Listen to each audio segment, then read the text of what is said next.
আচ্ছা, একটি ছোট প্রশ্ন আছে।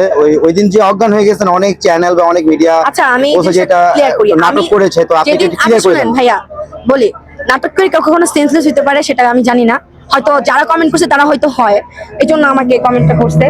আমার সেদিন আপনারা যদি ভালো মতো দেখে থাকেন নিউজটা, তার আগের দিন আমার পা এবং হাত দুইটাই ব্যান্ডেজ ছিল এবং আমি 2 দিন পিজি হসপিটালে অ্যাডমিট ছিলাম।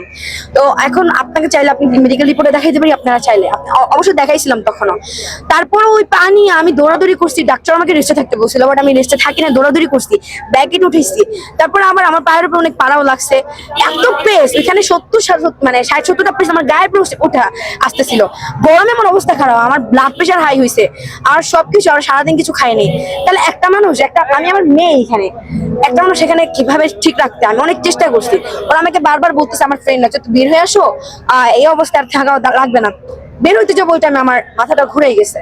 তো এটা যারা বলছে অজ্ঞান মানে নাটক করছি, ভাই তাদের উদ্দেশ্যে বলবো যে বোন ভাই, তোরা হয়তো নাটক করছো সেভাবে মিডিয়ার সামনে গিয়ে, আমি জানি আমার মিডিয়া পেজ মানে ফেস ভ্যালু কত, আমি কেন মিডিয়ার সামনে অজ্ঞান হবো? নাটক তো একজনই করতো না, নাটক তো একজনই করতো।